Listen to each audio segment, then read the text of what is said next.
Esto es Deja que el amor haga su trabajo, un podcast donde expandimos las lecciones de un curso de milagros desde la perspectiva de la no dualidad. Soy Magali Vidós y en cada episodio nos vamos a entrenar en permitir que el amor haga lo que mejor sabe hacer.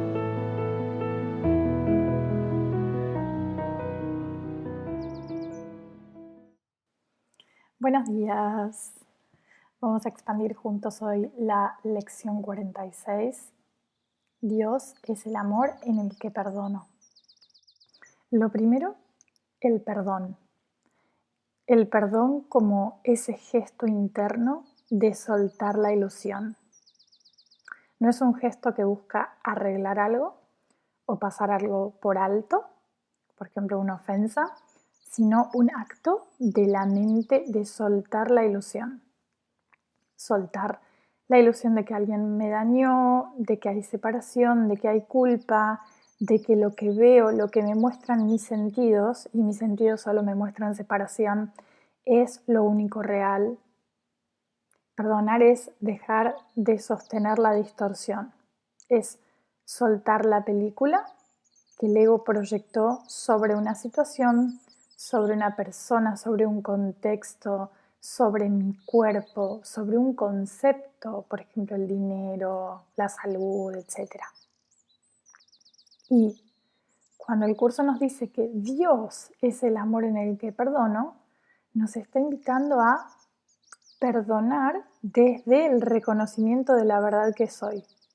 Es decir, no perdono desde la idea de borrar un error en la superficie, sino desde la certeza de que nunca ocurrió realmente la separación. Entonces, el perdonar no es perdonar lo que me hicieron, sino perdonar la creencia de que la separación tuvo lugar. Es el gesto más amoroso porque es ver más allá de la ilusión y decir, esto parecía un ataque, un daño, una injusticia, no es lo que realmente ocurrió, solo la verdad es real, ¿no? Y es este gesto interno, porque es un movimiento sutil, silencioso, invisible desde afuera. El mundo puede no darse cuenta de que perdonamos, pero internamente es como si soltáramos una carga que nos mantenía amarrados al sufrimiento. Y lo bello de todo esto es que al soltar la ilusión que vemos a nosotros, esa ilusión se suelta para todo, porque lo que está perdonando no es el personaje, es la mente única recordando su naturaleza. En el fondo, el perdón es devolverle la mirada a la pantalla, ¿no? Como veníamos hablando estas lecciones atrás, y dejar de enfocarnos en la escena que la distorsiona. Mientras voy abriendo esto, se me viene algo muy sutil a la mente, que es, de alguna manera, esto el curso lo menciona en los comentarios teóricos, si no el 100% de las veces, prefiero sostener la cadena que ata a mi hermano, el yugo sobre mi hermano. Hay como una elección consciente de condena hacia mi hermano. Parece casi que como que si yo perdono, ¿no? Si yo suelto la ilusión que el otro es separado de mí y que el otro puede atacarme y que el otro puede controlarme y que el otro puede causarme algo, de alguna manera estoy siendo como débil. Necesito mantener el yugo sobre mi hermano porque eso es lo que requiero como para estar en control de esto, ¿no? Y esto es exactamente uno de los núcleos del sistema de pensamiento del ego que el curso amorosamente nos ayuda a deshacer. La necesidad inconsciente de mantener al hermano, lo que sea el hermano. Recuerden que hablamos de relación. Cualquier cosa de lo que yo haga una relación dual. Entonces, la necesidad inconsciente de mantener al hermano atado para sostener la propia identidad separada. Hay como una especie de pacto secreto con la culpa que el ego hace, que dice, Si yo libero a mi hermano de la culpa, si lo suelto de la condena, entonces también me suelto a mí. Y si me suelto a mí, ¿quién soy? ¿Dónde está el control? ¿No? ¿Quién sostiene toda esta historia? Entonces, hay algo, un aspecto que prefiere sostener el yugo sobre el otro, porque de este modo también sostiene la falsa sensación de ser la víctima o el juez en la historia. Y fíjate qué sutil.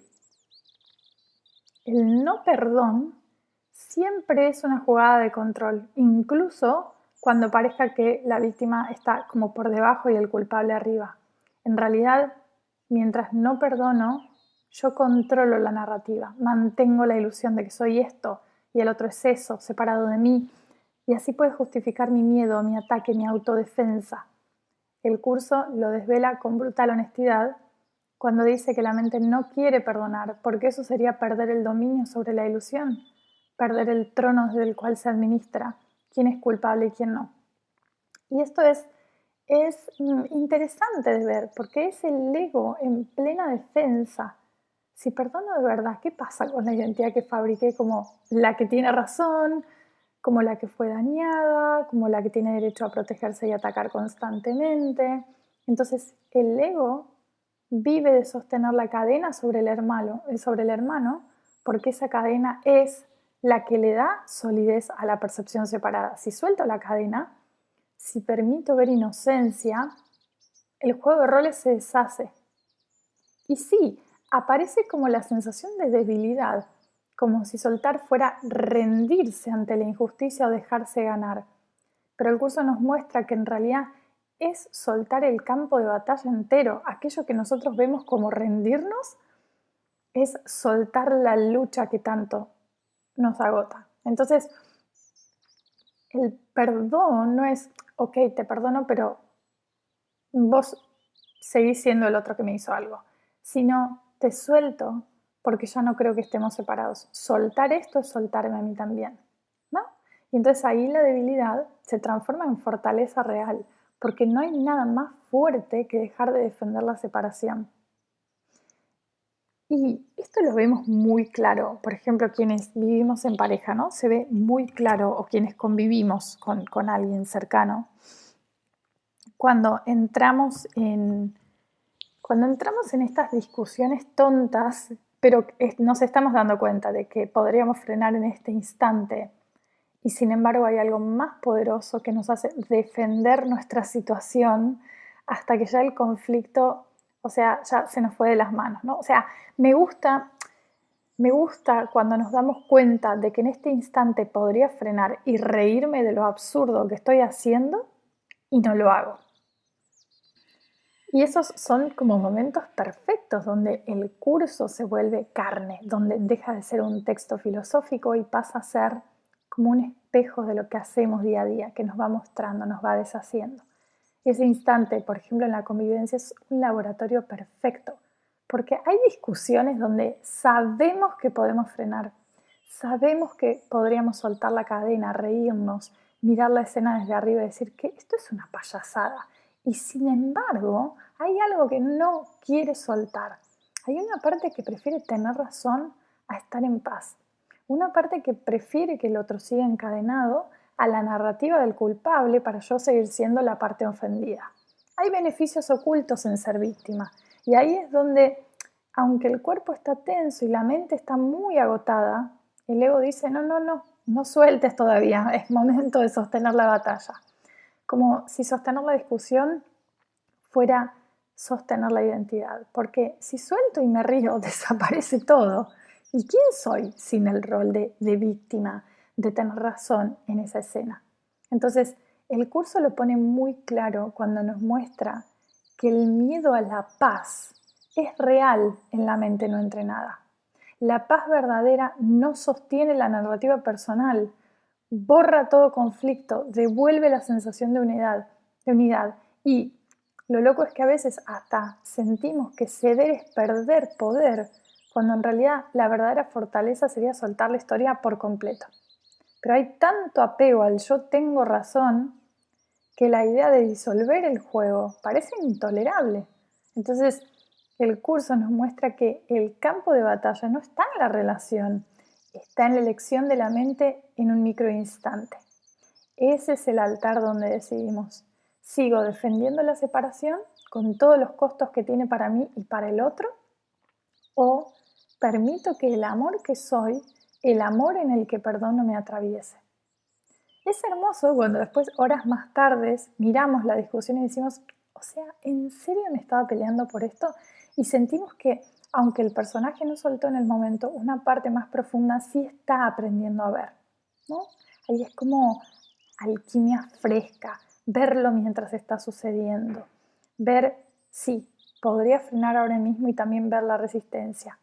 Ese es el primer paso para que la próxima vez sea más fácil soltar. Y después vienen como otras sutiles manipulaciones en donde el ego dice que perdonó, pero claramente sigue sosteniendo ataque. Es como un perdón egoico, que es una trampa maestra. En ese te perdono, aunque no lo esté diciendo, o ese bueno, ya está, yo ya perdoné, mientras por dentro sigo sosteniendo la separación, la acusación, la creencia de que yo estoy en lo correcto por estar perdonándote y el otro sigue siendo el que arruinó todo. El ego es experto en convertir el perdón en una nueva estrategia de ataque pasivo. Nos dice, perdonemos, pero desde este fuerte, desde este pedestal de superioridad, donde yo soy el que magnánimamente te absuelve, pero sigo viendo como el que me hizo daño. Y lo más sutil es que incluso cuando no hay juicio verbal, todavía puede haber ataque silencioso, porque sostenemos la distancia emocional, seguimos rumiando internamente la historia, o repetimos mentalmente, igual yo tenía razón, o le sigo adjudicando al otro una identidad basada en la culpa. Entonces, el ego convierte el perdón en una transacción. Perdono si el otro se da cuenta de que falló, si el otro se disculpa lo suficiente, si el otro cambia. Pero el curso lo desarma de raíz. El perdón del cual está hablando el curso no es condicional, no es un negocio, no es un instrumento de poder. El verdadero perdón es soltar la creencia de que hubo daño real, es disolver la separación misma. Por eso, cuando dice la lección Dios es el amor en el que perdono, está mostrando que solo desde la visión unificada puede ocurrir el acto real de perdonar. Desde el ego siempre es un perdón que mantiene la dualidad activa. El ego perdona para quedarse con la última palabra. La mente una perdona para disolver todo el conflicto, toda la separación. Y es fascinante observar que incluso cuando creemos haber perdonado, si aún hay resentimiento, incomodidad, distancia interna, es que todavía seguimos sosteniendo el arma oculta, ¿no? La espada está oculta. Y ahí es donde el curso nos invita a la honestidad radical, para preguntarme, para observar. Todas estas son claves de observación, para darme cuenta. ¿Estoy usando el perdón como disfraz para seguir atacando, pero ahora de manera más elegante? Este nivel de transparencia interna es muy bello y es lo que realmente abre la puerta al perdón que sana de verdad, que no deja residuos, porque no se sostiene sobre la identidad separada. La lección dice, Dios no perdona porque nunca ha condenado. Y primero tiene que haber condenación para que el perdón sea necesario. Vamos a parar un instante ahí. Dios no perdona porque nunca ha condenado. El mundo nos enseñó que el perdón es necesario cuando alguien aparentemente hizo algo malo, cuando hay culpa previa, cuando hay error. Pero para Dios, que no ve pecado ni culpa, el perdón no es necesario porque nunca hubo condena desde su visión. Entonces, lo que llamamos perdón en este mundo es una corrección de nuestra percepción, no una respuesta divina a un pecado real. No es que Dios espera para perdonarnos, no es que hay un Dios juez diciendo, ok, ahora sí te perdono porque sufriste o porque ya cambiaste lo suficiente. Dios no se mueve de su amor incondicional y su amor es tan puro que no puede concebir ataque, ni culpa, ni condena. Esta línea nos hace mirar el perdón de una manera completamente distinta. El perdón es un puente para que la mente separada vuelva a alinearse con la verdad, no algo que Dios necesite hacer porque Él jamás nos vio culpables. Y es tremendo porque revela una gran paradoja. El único que condena es quien se cree, es la mente que cree estar separada. Y el único que necesita perdonar es el soñador que cree en la separación. Dios no necesita cambiar su percepción porque Dios nunca cambió. Su amor es constancia absoluta, es la quietud que sostiene la unidad.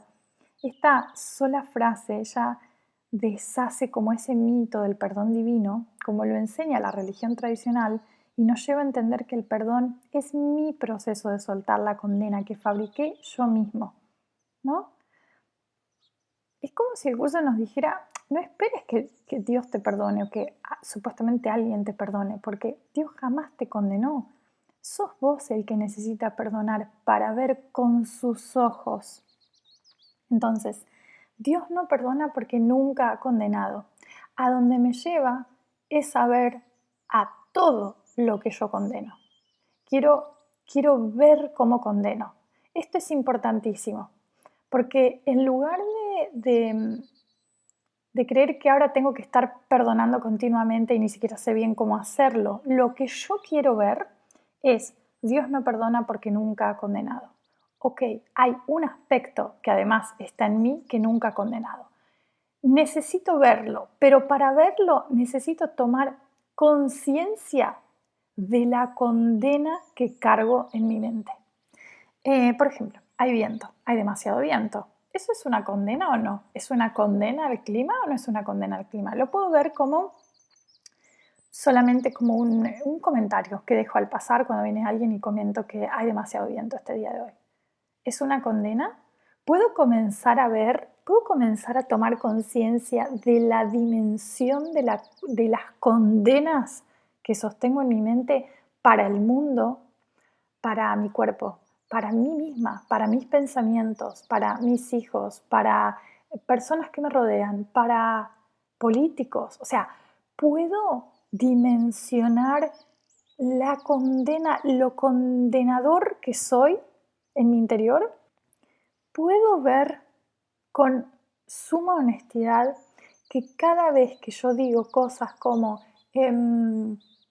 esto debería ser distinto, ¿no? Algo en mi vida debería ser distinto, y lo que está implícito es que para yo estar en paz me estoy condenando a no estar en paz. O sea, esta frase, Dios no perdona porque nunca ha condenado, a mí me devuelve un gesto de yo quiero ver, necesito ver cómo estoy condenando, porque no me doy cuenta de que cada uno de esos pensamientos que fabrico es condena.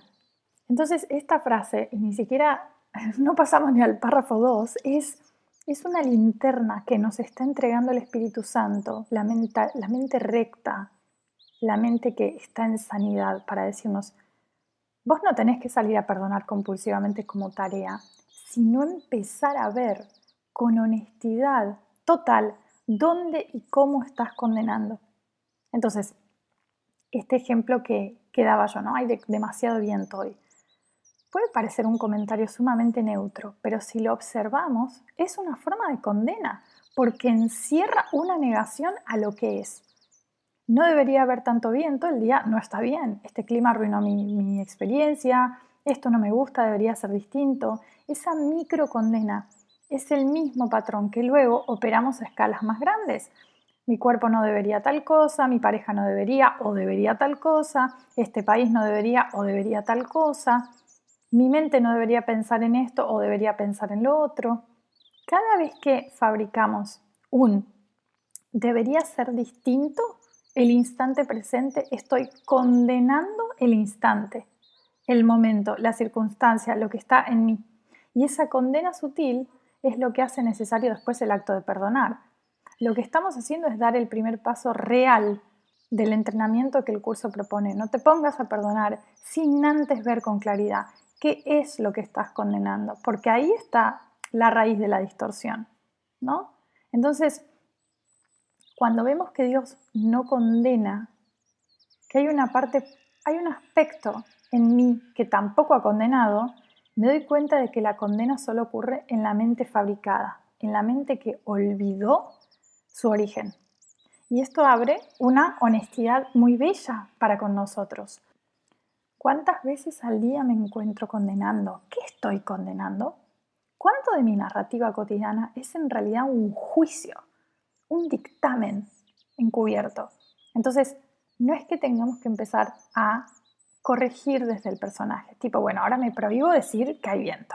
Eso lo hacemos mucho. Es más bien verlo, es ver la mecánica. Ah, wow, acá también estoy diciendo esto no debería ser como es. Cuando vemos la condena sin culpa, pero con honestidad, es cuando empezamos a recuperar la capacidad de soltarla de verdad, ¿no?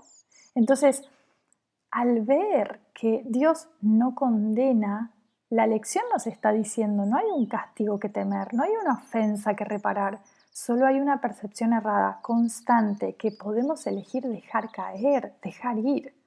Entonces, me gusta porque cambia el foco de tengo que perdonar todo el tiempo y hacerlo bien a quiero ver con radical honestidad dónde sigo condenando para poder volver a la visión de la mente que nunca lo hizo. Este es el verdadero camino del perdón. No perdonar sin ver, sino ver la condena hasta en sus rincones más triviales. Eso es lo que abre la posibilidad de entregar la condena al Espíritu Santo, a esa mente que sabe cómo perdonar sin forzar, sin apurar, solo mirando desde donde Dios nunca condenó. Vamos a limpiar un poquito acá porque creo que hay algo muy, muy profundo en lo que estamos abriendo. ¿Cuánto me he entrenado en pasar por alto mis microcondenas diarias y a llamar comentarios inocentes a juicios constantes sobre la realidad? Todo lo que esto es y todo lo que sostiene la ceguera frente a mi condena activa, destruimos y descreamos, acertado, equivocado, bueno, malo, podipoc, todos los 100 cortos, chicos, pobats, bases, creaciones y más allá. ¿Cuánto he decidido que condenar es solo cuando grito o ataco y no cuando digo esto no debería ser así en voz baja dentro de mi mente? Todo lo que esto es y todo lo que sostiene esta definición limitada de la condena y no me permite ver la condena por lo que es, destruimos y descreamos. Acertado, equivocado, bueno, malo, podipoc, todos los 100 cortos, chicos, pobats, bases, creaciones y más allá. ¿Cuánto miedo me da ver que estoy condenando todo el tiempo porque si lo veo tendría que soltar el control y la razón que me da esa condena? Todo lo que esto es y todo lo que me impide abrirme a su honestidad, destruimos y descreamos. ¿Cuánto sigo sosteniendo condenas sutiles porque prefiero sentirme en control de lo que me rodea aunque me cueste la paz? Todo lo que esto es y todo lo que mantiene activa esta elección inconsciente, destruimos y descreamos. ¿Cuánto he confundido la condena con una manera sana de observar la realidad, creyendo que solo estoy siendo racional, cuando en realidad estoy continuamente rechazando la experiencia presente? Todo lo que esto es y todo lo que refuerza esta distorsión, destruimos y descreamos. ¿Cuánto me resisto a ver que cada vez que condeno, perdón, en cualquier forma, estoy reforzando la idea de que la separación es real y estoy atacando la unidad que ya es? Todo lo que esto es y todo lo que sostiene la necesidad de defender la separación a través de la condena, destruimos y descreamos. ¿Cuánto me he negado a ver el beneficio oculto de condenar? Sentirme especial, superior o más sabia que el mundo que critico constantemente. Todo lo que esto es y todo lo que sostiene esta dinámica secreta, destruimos y descreamos. ¿Cuánto sigo justificando la condena bajo el disfraz de solo es una opinión o solo es sentido común? Todo lo que esto es y todo lo que mantiene activa esta defensa intelectual para no ver la condena que sostengo, destruimos y descreamos. ¿Cuánto me he anestesiado frente al hecho de que condeno incluso lo más simple, desde el clima hasta mi cuerpo, sin darme cuenta, incluso hasta mí misma, sin darme cuenta de que es la misma energía que condena a mi hermano y al mundo entero? Todo lo que esto es y todo lo que me impide ver la raíz común de la condena, destruimos y descreamos. ¿Cuánto me da miedo ver que la condena que fabrico es la misma que me estoy imponiendo a mí misma cada vez que la proyecto afuera? Todo lo que esto es y todo lo que sostiene la ilusión de que puedo condenar sin condenarme a mí también, destruimos y descreamos. Todo lo que esto es, destruimos y descreamos. Acertado, equivocado, bueno, malo, podipoc, todos los 100 cortos, chicos, pobats, bases, creaciones y más allá. Vamos a repasar muy brevemente el circuito de la culpa y la condena y después avanzamos con la lección. Entonces, La raíz es la creencia en la separación. La mente que cree estar separada de su fuente, todos los que nos creemos un trocito de vida escondido dentro de un cuerpo, automáticamente fabricamos la culpa. ¿Por qué? Porque al separarnos, entre comillas, de lo que es unidad, de lo que no puede ser más que unidad, nos sentimos traidores. Sentimos que le hicimos algo a Dios, a la unidad, que rompimos la máxima ley del ser. Este es el pecado original, llamémoslo así. Hice algo terrible. Rompí la unidad, me separé de Dios. La culpa que genera eso es intolerable, la mente no puede verla. Entonces la expulsa de sí misma, la proyecta. Esto que llamamos la proyección es cuando la culpa se convierte en condena, es decir, al proyectar la culpa hacia afuera, aparentemente porque no hay una afuera, la mente empieza a condenar todo lo que percibe.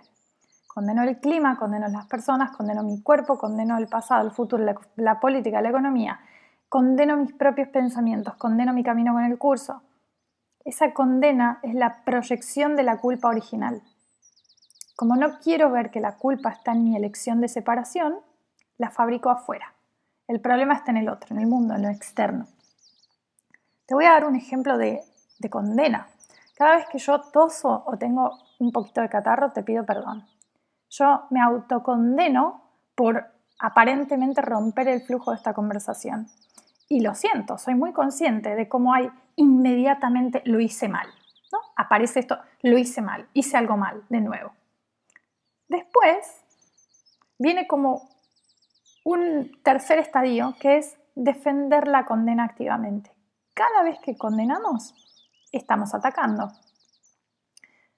En el sentido de que la condena es una forma de mantener la distancia, es decirle al mundo, vos sos el problema, yo me estoy defendiendo de vos. Ese ataque puede ser sutil, como un pensamiento de desprecio o juicio silencioso, o directo, como una discusión, un rechazo, un castigo emocional, etc.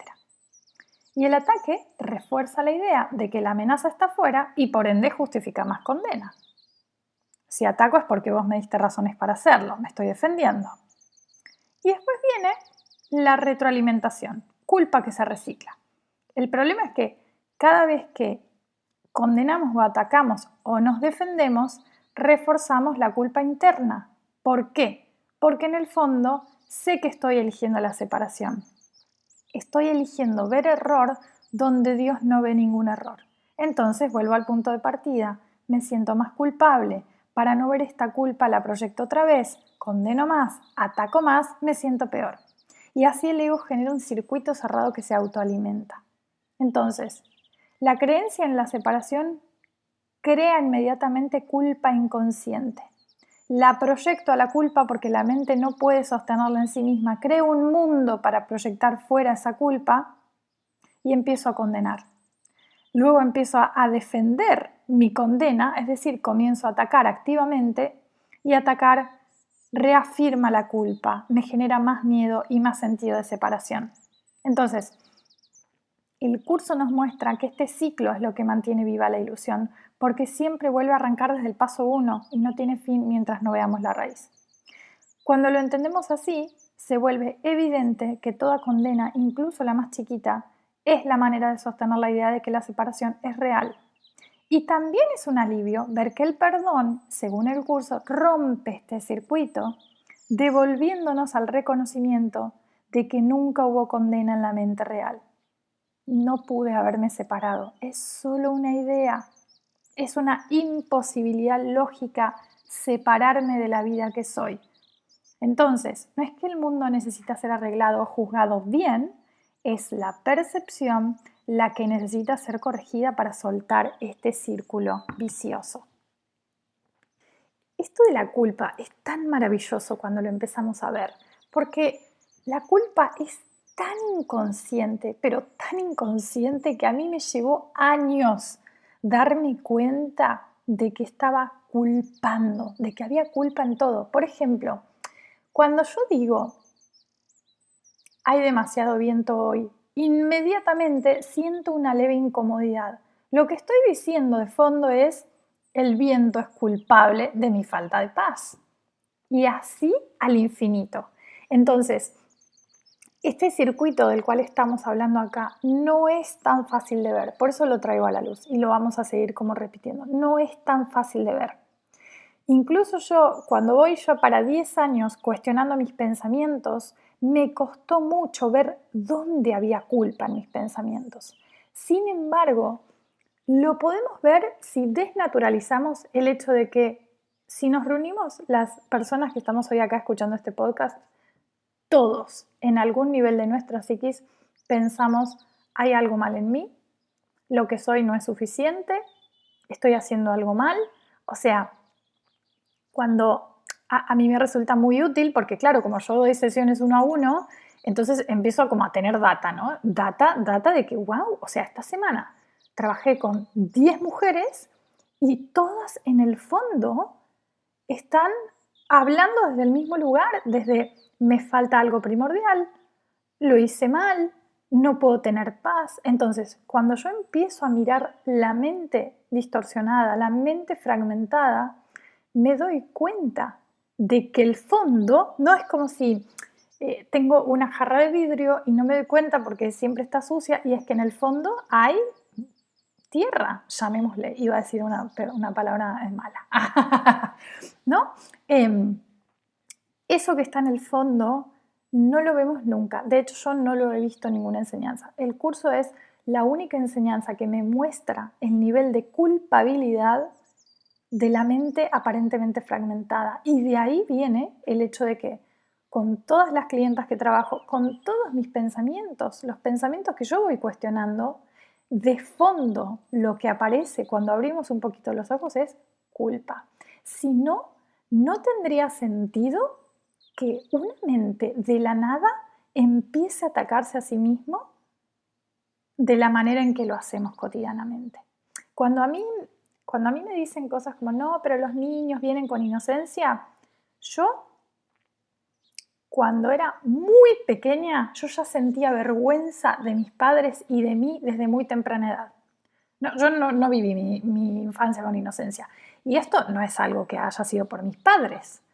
A mí nadie me inculcó la vergüenza. O sea, vine al mundo, aparentemente doy a luz un cuerpo donde estoy viviendo y las primeras sensaciones que tengo no son de inocencia, son de pura culpabilidad. Y el curso nos muestra que no venimos como lienzos en blanco. La mente que nace, que da luz a un cuerpo, acá ya viene con la culpa original latente. Esa culpa existencial que es, le hice algo terrible a la unidad, me separé de Dios. Esa culpa no es por un acto concreto que hicimos en esta vida, estamos hablando de algo muy metafísico. Es la culpa por la creencia en la separación misma. Entonces, cuando tengo 3 o 4 años, donde todavía no he tenido como muchos inputs del mundo y ya siento vergüenza y comienzo a autoatacarme, no es porque el entorno me lo enseñó desde cero, sino porque la mente ya opera bajo esa creencia inconsciente de soy defectuosa, hay algo mal en mí. A los 4 años se expresa más en la familia, hay algo mal en mi familia. Yo sentía que mi familia era pobre y había algo mal en que fueran pobres. Entonces me daba vergüenza invitar a mis amigos a mi casa, ¿no? Es como, hay algo mal en mí, hay algo mal en mi familia. ¿De dónde surge ese tipo de autocondena, no? Entonces, todo lo que la mente separada percibe lo filtra desde esa base de culpabilidad. Hasta el viento, hasta un comentario casual, hasta un gesto de un desconocido, hasta la sensación corporal más sutil, activa esa culpa latente y la proyecta afuera. Entonces, es interesante porque en mi espacio de trabajo con mis clientas veo que todas compartimos el mismo núcleo, y esto es porque todas compartimos la misma mente. El contenido varía, las formas también, pero la raíz es la misma. No soy suficiente, algo en mí está mal, no merezco la paz. Y es una locura verlo, porque hasta en las personas que parecen súper funcionales o exitosas, esa base de culpa sigue operando. Simplemente se disfraza. Entonces ahora parece como perfeccionismo, como exigencia crónica, de nunca estar del todo satisfechas o de autoanálisis constante, puede ser rigidez espiritual. Y por eso esto es tan valioso. No es tan fácil de ver y muchas enseñanzas no lo nombran con esta firmeza amorosa. Entonces lo que hace el curso es poner una linterna directa sobre ese fondo turbio de la jarra y decirnos, esto es lo que venís sosteniendo y es la raíz de toda condena, de todo ataque, de toda ilusión de carencia y no es algo personal. Esto no es algo que se generó porque en tu infancia o en una vida pasada. Esto es la mente separada. Entonces, ver la culpa y la condena, tomar conciencia de esto, no es para castigarme más, sino es para empezar a abrir la puerta de un perdón que limpie desde la base mi jarra, no desde la superficie. Y es muy tierno cuando lo reconocemos, porque lejos de condenarme más, me doy cuenta de que, claro, por esto me cuesta tanto estar en paz. Por eso, aunque me vaya bien o logre cosas o logre haber solucionado algo importante en mi vida, siempre hay una voz que dice, no es suficiente. Entonces, el curso no viene a decirnos que estamos mal por sentir culpa y a culparnos más. Viene a mostrarnos de dónde viene para que comencemos a deshacer. ¡Guau! ¡Qué lección maravillosa lo que nos está mostrando! Entonces dice, Dios no perdona porque nunca ha condenado. Y primero tiene que haber condenación para que el perdón sea necesario. El perdón es la mayor necesidad de este mundo. Y esto se debe a que es un mundo de ilusiones. Aquellos que perdonan se liberan a sí mismos de las ilusiones, mientras que los que se niegan, dice ruegan, pero es niegan a hacerlo, se atan a ellas.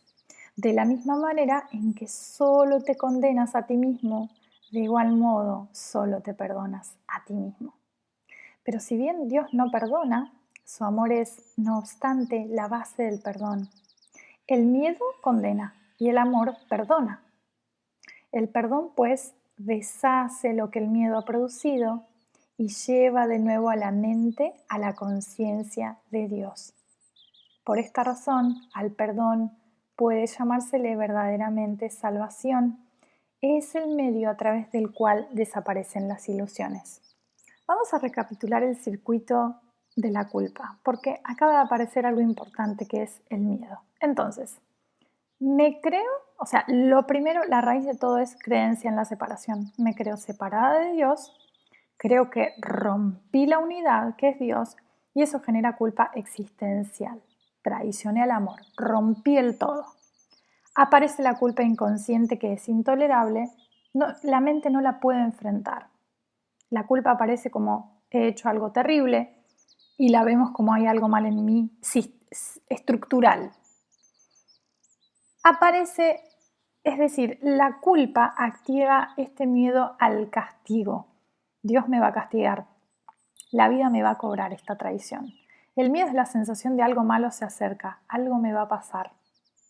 Esto lo pueden ver en su experiencia. Esto algo está todo bien, pero hay algo en el fondo que no solo me dice que hay algo mal en mí, sino que esto no puede durar. Y como la mente no quiere enfrentar el castigo de Dios, que no existe, se autocastiga antes. El autocastigo es como decir, no te preocupes, me lastimo yo antes, entonces así ya me ahorro el castigo divino. Entonces, para no colapsar bajo la culpa y el miedo, estoy proyectando continuamente todo esto fuera. El problema no soy yo, el problema es el otro, el mundo, el cuerpo, los políticos, etc. Y ahí nace la condena, ¿no? El culpable está fuera. Entonces, estoy atacando porque creo que así me defiendo del castigo externo. Es decir, si ataco primero, controlo la amenaza. Si condeno antes, estoy a salvo. Pero este ataque perpetúa la separación y refuerza el ciclo. Y así estoy en cada ataque y condena alimentando esa culpa original. La culpa vuelve a traer miedo y así se reactiva el circuito. Entonces, ¿dónde encaja el perdón? El perdón es el acto que deshace la condena, que frena la proyección y que corta la creencia en la separación, que corta la creencia en la culpa, abriendo paso a ver que no hubo pecado, por ende no hay castigo. Por eso el curso dice, el miedo condena y el amor perdona, porque mientras crea en la culpa, el miedo será inevitable y el miedo me hará atacar para defenderme de un castigo ilusorio. El perdón le quita realidad a al pecado, disuelve la culpa y por ende el miedo al castigo también desaparece, ¿no? Y ahí es cuando decimos, no hay castigo en camino. Dios no castiga porque nunca condenó. El castigo solo existe en mi mente dividida. Y ese es un momento de gran liberación. Entonces el miedo es esta pieza que faltaba para ver la energía que mantiene activa la condena, ¿no? Todo el ciclo de culpa. Y es interesante porque el ego es casi un experto en esconder que el fondo del ataque y la condena siempre es miedo a pagar por un pecado imaginario. Si el miedo es al castigo divino, la muerte, la enfermedad, la pérdida, ¿qué hace la mente? Se castiga sola primero. Me saboteo, me lastimo emocionalmente, me trato muy mal internamente, me condeno antes de que lo haga algo externo. Por eso el perdón es la única salida real, porque desactiva la creencia en la culpa y desarma el miedo.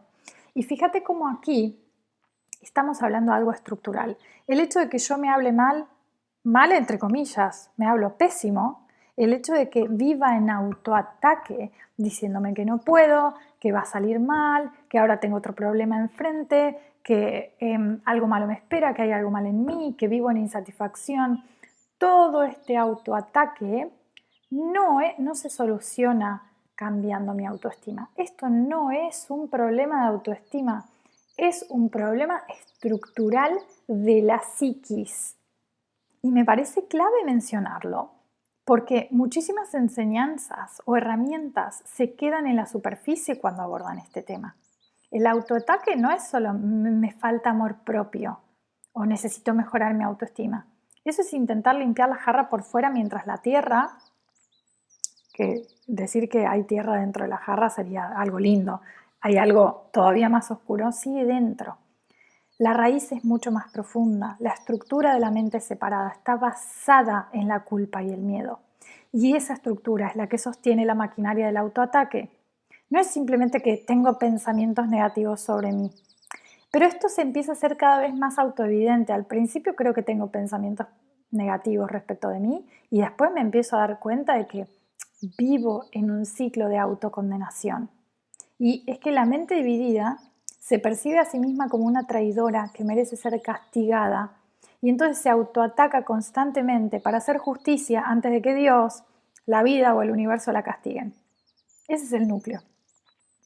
Fallé a lo más sagrado, me separé, soy culpable, merezco sufrir por esto. Y esa es la fábrica secreta de todos esos pensamientos de autoataque cotidianos. No soy suficiente, esto seguramente también lo voy a arruinar, lo voy a hacer mal, esto no lo voy a lograr, algo malo va a pasar, siempre me pasa lo mismo, ¿no? Entonces, cuando tratamos de resolver esto solo con frases de merecimiento o de autoconfianza, a veces es un pasito que nos tranquiliza un poco para poder ver con más claridad, pero no estamos tocando la estructura, solo estamos decorando la superficie. El curso nos muestra que este es un problema ontológico, no psicológico.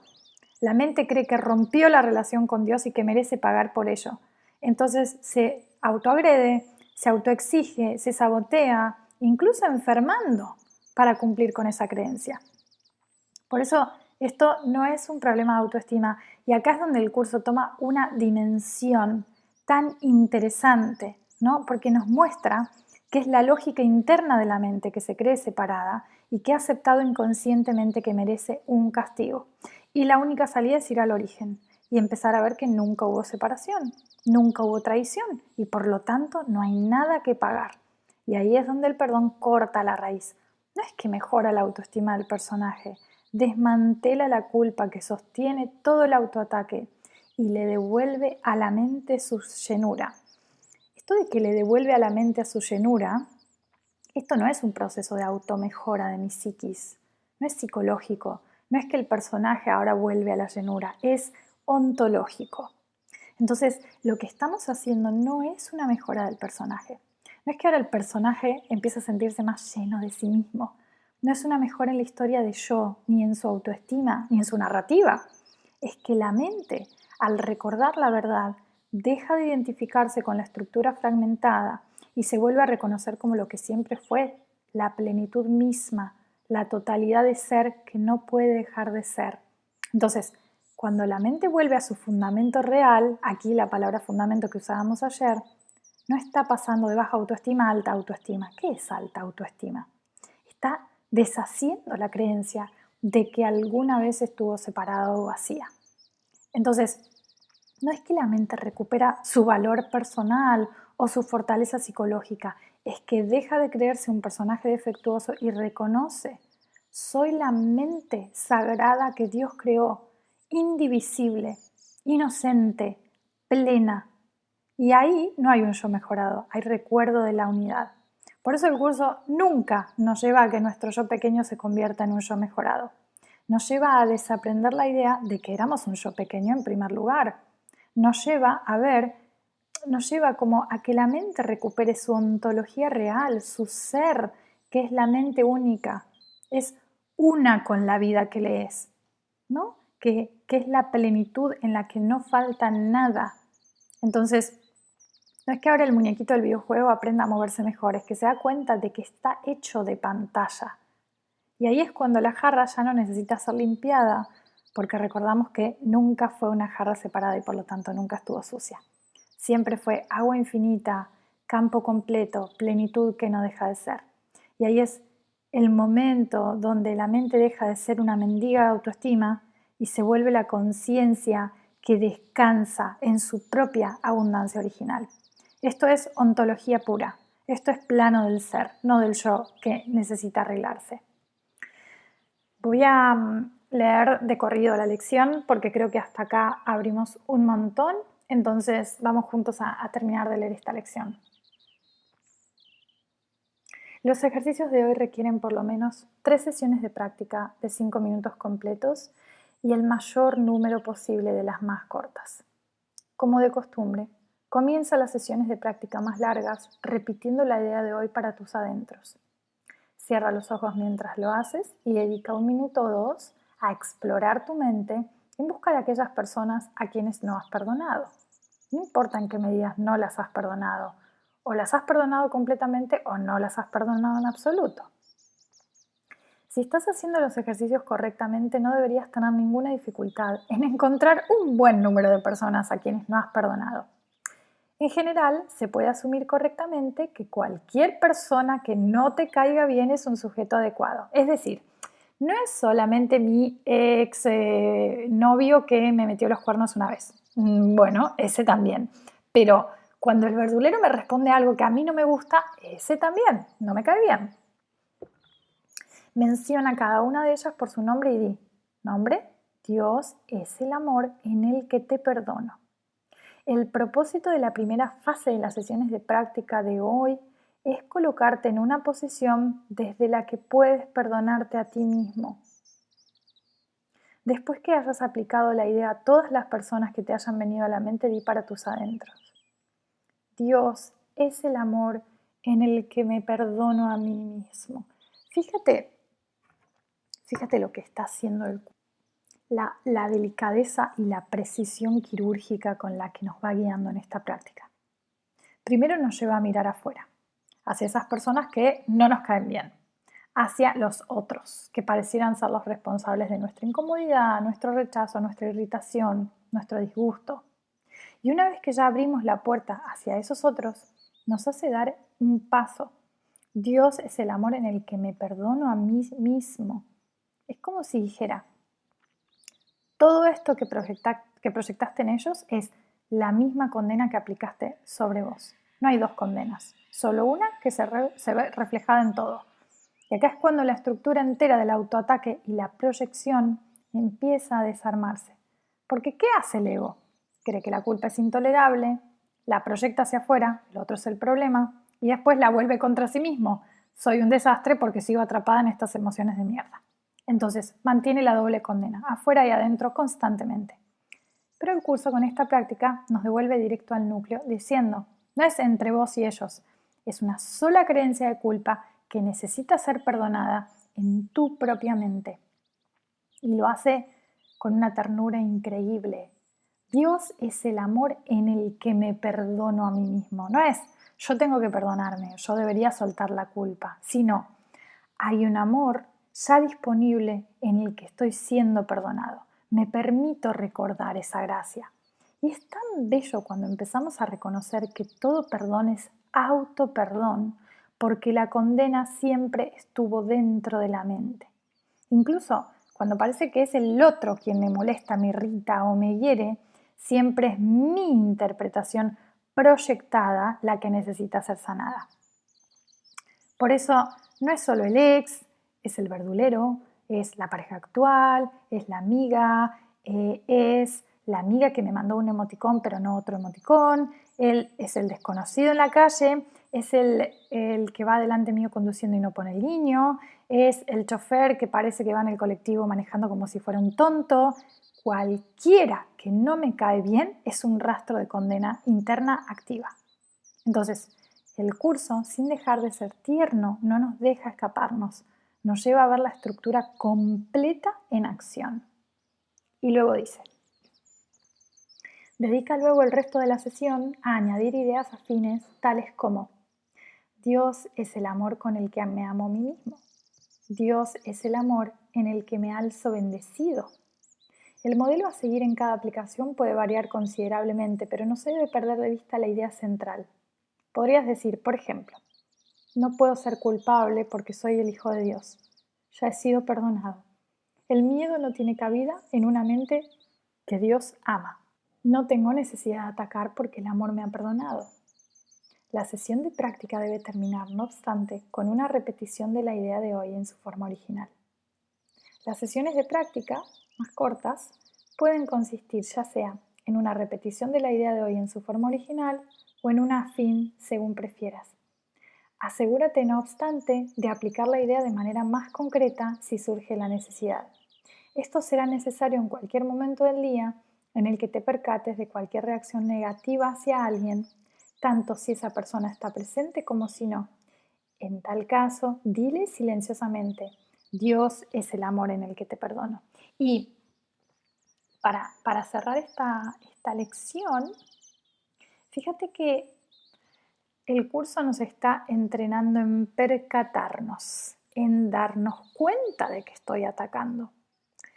Hasta tanto yo no me estoy dando cuenta de que el sistema de pensamiento que sostengo en mi mente es de ataque y condena, y por lo tanto culpa y miedo, no lo puedo deshacer. Es decir, para entregar mi juicio y mi condena al Espíritu Santo y al amor que sana esa percepción en mí, me tengo que dar cuenta. Es el paso esencial. Entonces, este es el músculo que el curso entrena, la capacidad de darme cuenta. No puedo soltar lo que no estoy viendo. No puedo entregar una condena que no reconozco que estoy sosteniendo. No puedo entregar una condena que es condena, pero que yo ni siquiera me doy cuenta de que es condena. Por eso, antes de que el milagro ocurra, la práctica es la toma de conciencia. El ego nos mantiene distraídos, hechizados, anestesiados, operando en piloto automático, atacando sutil a veces, groseramente otras veces, sin siquiera que lo registremos. El curso va afinando la atención para que empecemos a notar: wow, acá hay otro juicio, acá me cerré, acá estoy condenando, acá estoy en defensa. Y ese es el punto de inflexión. Solo cuando vemos el sistema de pensamiento activo puedo elegir entregarlo al amor. No es solo repetir la idea del perdón de forma abstracta, es darme cuenta en tiempo real de que mi mente está fabricando ataque y defensa y ahí mismo invocar el amor. Dios es el amor en el que te perdono. Y esto tiene un detalle tremendo. El curso nos devuelve la responsabilidad. Tú estás sosteniendo activamente esto. Tienes que darte cuenta, pero también nos devuelve el poder. Tú puedes soltarlo, tú puedes entregarlo al amor. Y soltarlo no es un acto heroico, es recordar que el amor ya hizo la corrección y que mi parte es simplemente permitir que esa corrección me alcance. Entonces, es como decíamos al principio, esto no es psicológico, es ontológico. No estoy mejorando mi capacidad de ser una persona más buena, estoy desactivando la creencia en la condena y devolviendo mi mente a su conciencia de unidad. Y el curso nos lo deja bien claro. El miedo no tiene cabida en una mente que Dios ama. Pero para llegar ahí tengo que darme cuenta del miedo, disfrazado de juicio, del miedo disfrazado de perfeccionismo, del miedo disfrazado de planificación, del miedo disfrazado de corrección, del miedo disfrazado de condena. Esa es la verdadera vigilancia amorosa de la mente que el curso entrena. Detecta y entrega, percátate y suelta. Y entonces el milagro no es algo que tengo que fabricar, sino algo que se da cuando me abro a ver desde la presencia. Esto fue Deja que el amor haga su trabajo. Gracias por permitirme acompañarte en este nuevo episodio, caminando junto a la sabiduría de un curso de milagros. Que cada instante te recuerde que el amor siempre está aquí, dispuesto a sanar todo aquello que nos aleja de lo que verdaderamente somos.